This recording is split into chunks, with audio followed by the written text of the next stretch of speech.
O exército fantasma da Segunda Guerra.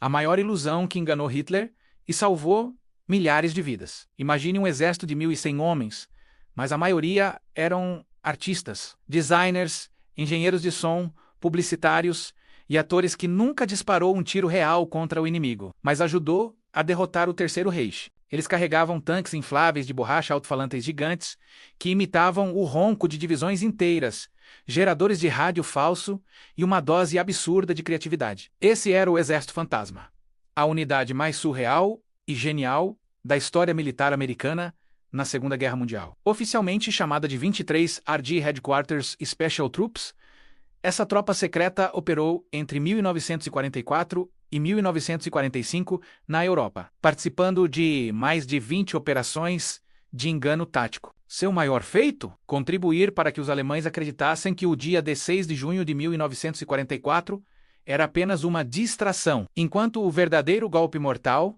acontecia em outro lugar. Historiadores estimam que suas ilusões salvaram entre 15 mil e 30 mil vidas aliadas, desviando divisões Panzer, atrasando reforços e confundindo o alto comando nazista. Mas como uma unidade de cão-artes trapaceiros de combate, como eles mesmos se chamavam, surgiu no meio da guerra mais sangrenta da história, vamos voltar ao início, às origens da inspiração britânica ao nascimento do fantasma.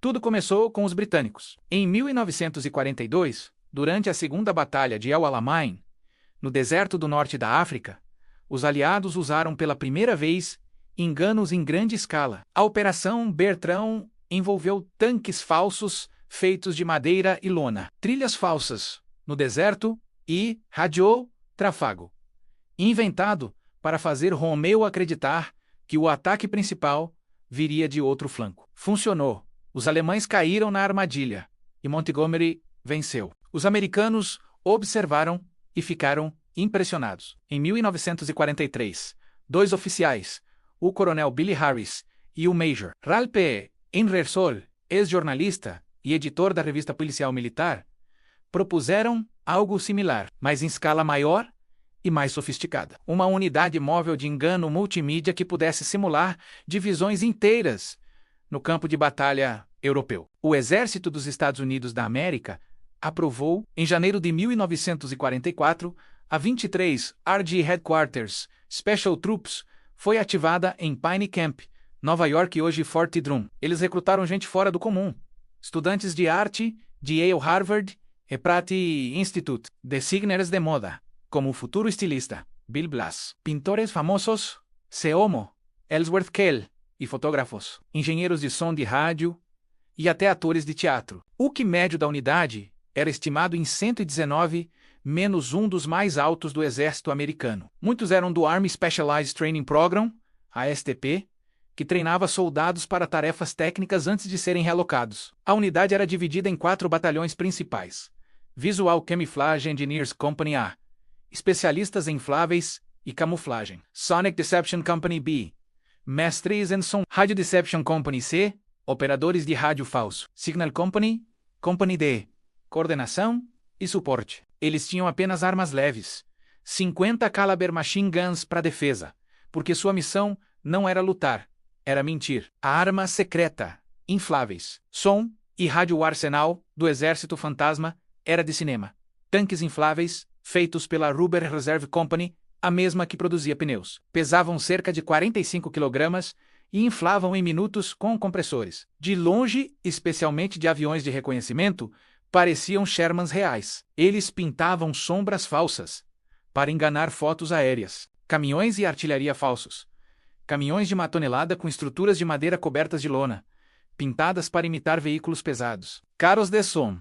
Caminhões com alto-falantes de 500 watts, equivalente a um show de rock moderno, tocavam gravações de 18 discos de vinil. Motores de tanque, marchas de soldados, ordens gritadas, rádio militar. O som se propagava até 15 quilômetros em noites calmas. Tráfego de rádio falso.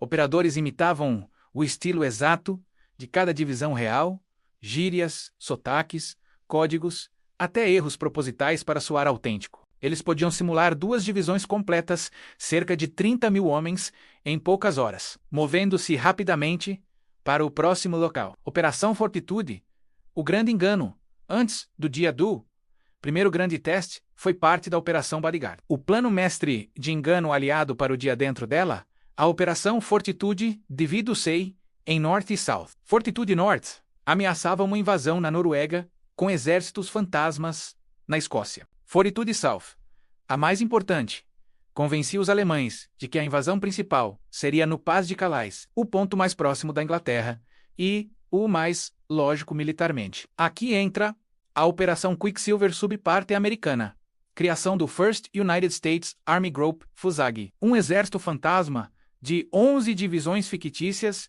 baseado no sudeste da Inglaterra. Para dar credibilidade, os aliados colocaram o general Georges Patton menos o general mais temido pelos alemães menos como comandante do FUSAG.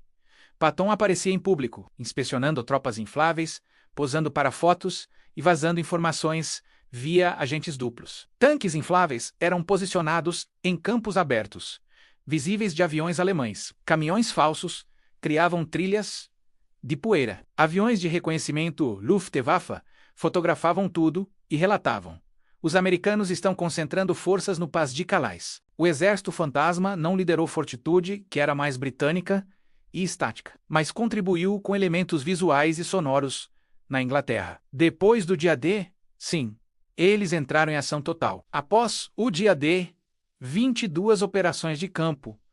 A partir de junho de 1944, o Ghost Army desembarcou na Normandia e seguiu o fronte europeu. Eles realizavam shows perto das linhas inimigas, às vezes a apenas 400 metros dos alemães. Exemplos famosos: Operação Bettenburg, setembro 1944, perto de Metz, simularam a 6ª Divisão Blindada para atrair fogo alemão e proteger a verdadeira 4ª Divisão. Operação Vierce em março 1945, Rio Reno, uma das maiores, eles simularam a travessia do Reno por 2 divisões inteiras. Carros de som tocaram barulho de pontes sendo construídas.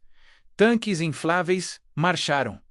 E rádio falso coordenava ataques. Os alemães concentraram artilharia e reservas ali, enquanto as verdadeiras forças cruzavam em outro ponto. Batalha das Ardenas 10, 1944. Durante a ofensiva alemã, eles ajudaram a confundir o contra-ataque nazista, simulando reforços que não existiam. Em muitas ocasiões, o Ghost Army foi bombardeado por artilharia alemã.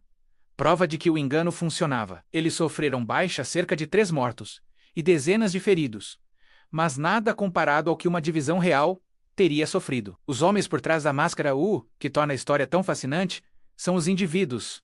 Bill Blass, futuro ícone da moda, desenhava camuflagem e pintava tanques infláveis. Ellsworth Kelly, pintor abstrato famoso, usava suas habilidades para criar ilusões visuais perfeitas. Arthur Houston, cartunista, que esboçava o dia a dia da unidade, muitos desenhos sobreviveram. Fred Fox, Princeton, operava sons e rádio. Eles viviam como uma trupe de teatro itinerante. Montavam cenários, ensaiavam scripts de rádio, improvisavam quando necessário. Muitos mantiveram diários e desenhos, que só foram desclassificados décadas depois. O fim da guerra e o silêncio por décadas. Em julho de 1945, a unidade foi desativada. Seus membros assinaram acordos de sigilo eterno. Por quase 50 anos, a história ficou enterrada. Muitos morreram sem contar nada à família. Em 1996, o documentarista Rick Bayer descobriu arquivos desclassificados e começou a entrevistar sobreviventes. Seu livro The Ghost Army Have World War II 2015 e o documentário PBS 2024 trouxeram a história à tona. Em 2022, o Congresso americano concedeu a Congressional Gold Medal à unidade menos a mais alta honraria civil. Por que funcionou e por que importa? Os alemães tinham inteligência excelente, mas eram vítimas de viés de confirmação. Acreditavam que Pas de Calais era o alvo lógico. Os aliados exploraram isso com camadas de engano agentes duplos, como garbo, rádio falso, visual. O Ghost Army adicionou o toque tático. Engano no campo, não só estratégico. Hoje a lição é clara. Guerra moderna envolve informação tanto quanto balas. Engano cibernético ou psicológico continua vital.